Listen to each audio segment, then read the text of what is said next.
Hello friends, welcome to Sri kids TV. Tamil கதைகள். பொறாமை கொண்ட மாமரம். பல மரங்கள் நிறைந்த அழகான காட்டுக்குள்ள 2 மாமரங்கள் இருந்துதான். ஒரு மாமரத்துல நிறைய பழங்கள் இருந்ததா, இன்னொரு மாமரத்துல ஒரு பழம் கூட இல்லையா.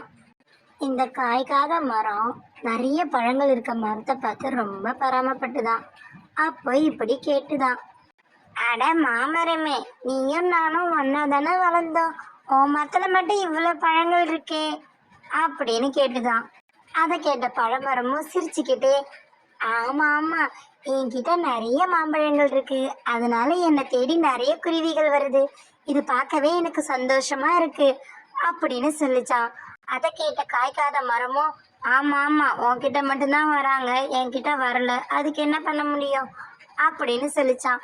அதுக்கு பழமரமும், கவலைப்படாத மரமே, அடுத்த சீசன்ல உனக்கும் நிறைய காய்கள் வரும், அப்ப உன்னை தேடி நிறைய குருவிகள் வருவாங்க அப்படின்னு சொல்லிச்சான். கொஞ்ச நேரத்துக்கு அப்புறம் பழமரத்துல நிறைய குருவிகள் இருந்துதான். அதை பார்த்த காய்க்காத மரத்துக்கு பழமரத்து மேல பொறாம வந்துருச்சான். இந்த பழமரம் ரொம்ப திமிர் பிடிச்சது போல, நம்மள ஓரங்கட்ட பாக்குது, நமக்குன்னு ஒரு காலம் வராமலா போயிடும் அப்படின்னு நினைச்சுக்கிச்சான். சில நாட்களுக்கு அப்புறம் அந்த பக்கமா வந்த ஒரு விவசாயி பழமரத்தை பார்த்து கேட்டாராம், பழமரமே, எனக்கு ஒரு மரத்துல இருந்து ஒரு கிளைய தரையா அப்படின்னு.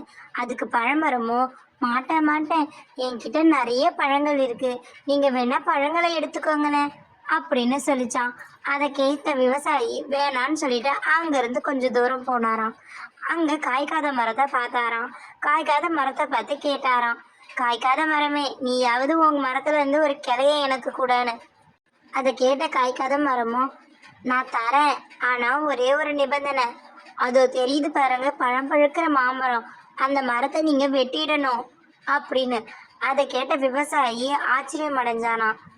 அந்த மரத்துல நிறைய பழங்கள் இருக்கே அப்படின்னு சொன்னானா. அதை கேட்ட காய்க்காத மரமோ, ஆமா, எனக்கு இல்ல, அதுக்கு இருக்கு, எனக்கு அது பிடிக்கல, நீங்க அதை வெட்டுற மாதிரினா நான் உங்களுக்கு என்னோட கிளைய தரேன் அப்படின்னு சொல்லிச்சான். அதை கேட்ட விவசாயியும் சரின்னு ஒத்துக்கிட்டானா. அதுக்கப்புறம் தன் மரத்துல இருந்து ஒரு கிளைய விவசாயியும் ஒடிச்சுக்க சொல்லிச்சான். அவனும் ஒடிச்சுக்கிட்டு அங்க இருந்து போயிட்டானா. கொஞ்ச நாட்களுக்கு அப்புறம் அவன் எடுத்துட்டு போன கிளைய வச்சு ஒரு கோடாரி செஞ்சானா. அந்த கோடாரியை எடுத்துட்டு வந்து பழமரத்தை வெட்ட ஆரம்பிச்சானா. பழமரம் எவ்வளோ கெஞ்சிச்சான், என்னை விட்டுடுங்க, என்னை விட்டுடுங்க. ஆனா அதெல்லாம் கண்டுக்காத விவசாயி அந்த மரத்தை வெட்டி துண்டு துண்டாக்கி அங்கிருந்து தூக்கிட்டு போயிட்டானா. இது தூரத்துல இருந்து பார்த்த காய்க்காத மரத்துக்கு ரொம்ப சந்தோஷமா, ஆஹா, இனிமேல் எல்லா பறவைகளும் என்கிட்டதான் வருவாங்க அப்படின்னு நினைச்சுக்கிச்சான். கொஞ்ச நாட்களுக்கு அப்புறம் மறுபடியும் விவசாயி கோடாலி எடுத்துக்கிட்டு காட்டுக்குள்ள வந்தாராம். காய்க்காத மரத்துக்கிட்ட போனாராம்.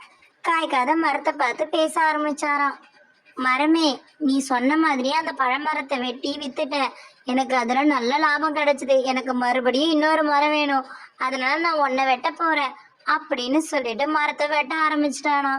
காய்க்காத மரமும் எவ்வளவோ கெஞ்சிச்சான். ஆனா அதெல்லாம் கண்டுக்காத விவசாயி அந்த மரத்தையும் வெட்டி அங்கிருந்து தூக்கிட்டு போயிட்டாராம். காய்க்காத மரம் கொண்ட பொறாமையினால இந்த கதையில இருந்து 2 மரங்களுமே இறந்து போயிடுச்சு. இதுல இருந்து நம்ம என்ன தெரிஞ்சுக்கிறோம்னா, பொறாமையை விட பெரிய நோய் எதுவுமே இல்லை. Thanks for watching our channel. Like, share and subscribe us.